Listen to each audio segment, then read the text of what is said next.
Okay, I will not quite loud, so you can. Okay, Professor Pascaline Winand, Jean Monnet Chair for the and Director of the Monash European and EU Centre, will talk about in search of European and EU studies in Australia. Thank you. Thank you, Paul. I tried to behave. It was very important.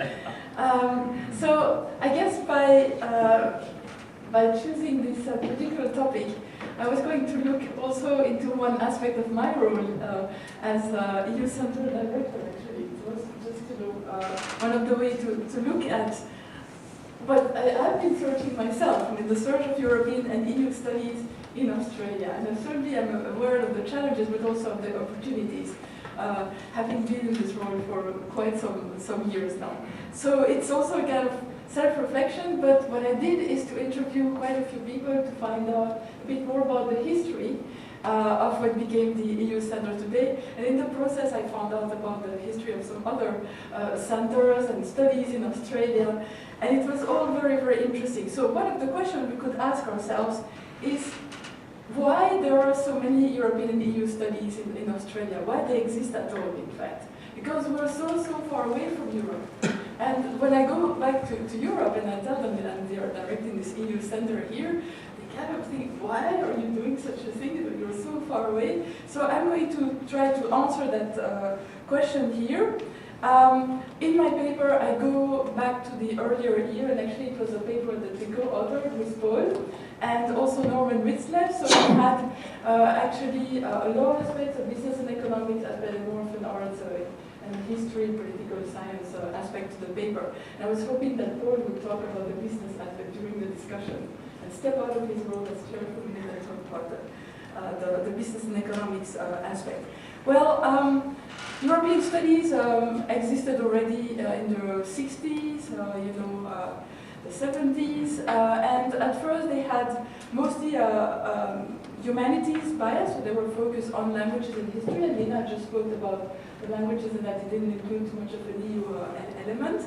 I won't go over all the historical background that Andrea already went over in the 60s and 70s and so on. But pretty early on, especially by the end of the 1990s, there were a number of Centres for European Studies in existence. There were 2 in Sydney, 2 in Melbourne, one at Monash and one at the University of Melbourne. There were 2 in Adelaide. And what I will do here, because I'm at Monash and because I guess academics here lend me a little bit of the time and talked about the beginning of the centre here. I'll talk a little bit about the Monash University Centre for European Studies. Well, it was established in 1987 as an illustration of what was going on behind the creation of these centres in the late 80s, early 90s. So it was established in 1987 on the model of the Centre of General and Comparative Literature. And it was created by specialists in French and German literature. So you see the humanities connection here. And historians, to a lesser extent political scientists, were also involved. The Vice Chancellor provided generous funding from the Monash Development Fund, and the Dean of Arts also lent this support. So it's been a long, suite of Vice Chancellor and Deans of Arts supporting this project at Monash. Interestingly enough, the initiators of the centre were born in Europe or had studied there, and they traveled back regularly for research. They watched as momentous changes on the eastern fringes of Europe, such as Glasnost, at the end of the Cold War, and as European communities moved towards the completion of a single market. And some were concerned with the turn towards Asia in Australian politics and universities, and felt that action was needed to keep European languages and the study of Europe on the map. And so they set out to create strong teaching programs in European studies, because they thought that this would give their students a competitive edge in the labor market by identifying them not only as having a knowledge of French and German, whatever, but also as European specialists. So that's why they set out to do this. So in 1987-88, the Monash Center established a master program in modern European studies, medieval and Renaissance European studies as well. There was Monash became a documentation center for the EC as well. In 1990, the center created a core subject for first-year undergraduates entitled Contemporary Europe, and that focused on the EC but also the Comic-Con. And by the way, we have recreated this unit, and now it's being taught by Eva, who will speak later on today. And then there was also a BA in European Studies, based on the model of the BA in Asian Studies, always this relation with Asian Studies. And the master also included compulsory subjects on the EC. What the academics in that center also did is to organize conferences dealing with EC topics and publications as well. Now, I'd like to talk briefly about the UI connection, because it's connected to one of the professors here as well, who has just received an award for being the best teacher at Monash this year. So Peter Howard, now I'll just let the secret out here. So in early 1988, in order to celebrate the Australian bicentennial, the European Commission, via its delegation in Canberra, advertised fellowships to the European University Institute in Florence. That's something that links both Philo and I here. Philo is a graduate from the European University Institute, and I taught there for a number of years in the history department, history and civilization department there. So there were 3 fellows that were selected. There were 2 from Sydney and 1 from Melbourne. And the one from Melbourne was Peter Howard, who was a PhD candidate at Monash University. He remained faithful to Monash throughout his entire career.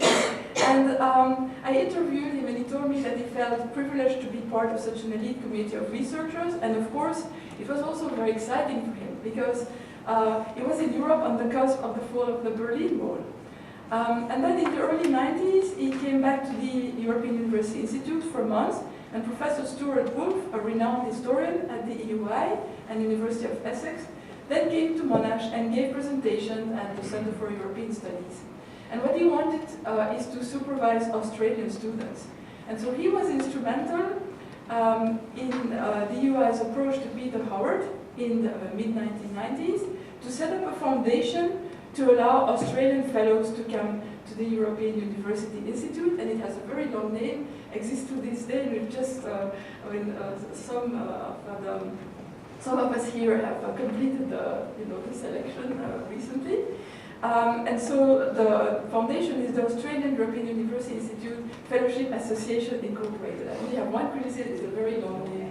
I can never remember the long name, I have to confess. And so several universities contribute to this day, including our universities, so University of South Wales and Melbourne Uni and Monash universities, but many others have joined the ranks over the years.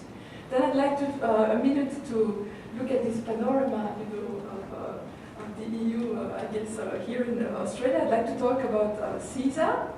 The 90s is also the time when a young Irish ex-diplomat, Philo, we just get the camera to the back right away, who had just completed her PhD at the UI, was appointed as lecturer in European politics at the University of Melbourne in 1989. And she had previously worked at the Irish Embassy in Paris. And then she arrived here in Australia and found a completely different picture, where there was antagonism at the official level towards the European communities, and perhaps also a lack of knowledge about the EC in Australia. And so Philomena, being very dynamic, decided to create a subject, European integration. So it was called European Integration and Politics of the European Union in 1991. And later on she decided to add a new association to the EXA network, European Community Studies Association Network. And this led to the creation of the Contemporary European Studies Association of Australia. And Philo was the president, and the vice president was Walter White, from Monash University. So it was a good collaboration there. And it was not easy, I think, and maybe you can talk about this yourself later, Phil, but you had to gather academics from several institutions, academic universities all over Australia, plus get the participation of cultural associations, businesses, governmental officials, with very little money, so people had to pay for their flights and so on a lot of the time. But there were contributions from the delegation, also from DFAT that sent officials to attend some of the meetings. And there was also a register of European studies published. I still have 5 minutes. Yes. And a newsletter, and this was all very, very dynamic. Now, this said, in the 1990s, there were quite a few challenges to European studies in Australia, and one of them was the turn towards Asia, exemplified by the Wright Report on Asian Languages and Australia's economic future. And so European ethnic communities in Australia started lobbying to keep European languages on the same footing as so-called economic languages and to prevent discrimination against non-Asian languages. Just to exemplify the problem, the situation at the time, Heather Field, lecturer in European Studies at Griffith University, commented at the time on the difficult situation of European studies in Australia. There was a drop-off in interest in European languages in third-generation immigrant communities, coupled with budget cuts in universities, which had led to, she said, a growing lack of language skills among staff and students, and this threatened some of the most recently established initiatives in teaching European integration. Also, this led to a lot of professors, leaving Australia because they didn't have any opportunities for teaching them. They were not being replaced. So this led to a workshop at the ANU, where, I guess professors sought to devise strategies to successfully lobby government for support of European studies, and they tried to follow the same strategies as the Asianists. And this leads, in turn, to the creation of EU centers. There was funding available in the 1990s from the EU to create such centers. How did it all start? Well, I found out not too long ago, actually. It was an American professor who approached European parliamentarians with this great idea of creating EU centers. So it came through the US, then to the European Parliament, and guess what? Of course, the first EU centers were created in the United States as part of the new transatlantic agenda, and only in 2001 was the initiative extended to Australia and New Zealand. The centers in Australia and New Zealand were supposed to be national centers, so a little bit different to what was happening in the US and Canada. The only one of their kinds in each country, but in the end that didn't quite happen because there was a need that was felt to have an EU center also that would have perhaps more links with business and so on, and to create one in Melbourne or in Sydney or perhaps both. And I think there's ideas of creating some in Perth as well, and so on and so on. So that's part of the panoply. There are several such centers today. I can't go into the details. There are, of course, a number of Jean Monnet chairs as well. And for you to understand, it's a bit complicated. The EU centers are located somewhere else, and maybe we can have some comments on the External Action Service, what this meant for the EU centers, the situation, the budget, and so on. That would be really interesting, I think. But the Jean Monnet chairs are funded by a different part of the EU, the Commission, so that's DG AI, so education and culture. The selection is also a bit different, so the applications are reviewed by professors as well, so it's a little bit different with the selection process. And that's it. I know you're going to start with I have 1 minute. So what I would say is that you have to look at the success of all these initiatives. And in our paper, we've been looking at all kinds of graphs. We surveyed, I think, 27 universities to look at whether these initiatives and the university initiatives in Australia have succeeded in putting the EU on the map. And I think the conclusion is that on the whole, yes. But for instance, if you look at master's degrees and so on, there are very few that are really focused on the EU. At the undergraduate level, you do have units on the EU, but rarely do you have an entire BA focus on EU studies. In fact, I don't know if there is anyone right now, actually. So that's an interesting development. I would say also that there are other challenges, perhaps administrative challenges, with some of the initiative reporting challenges as well. And that will probably go through the discussion anyway. So thank you. Thank you.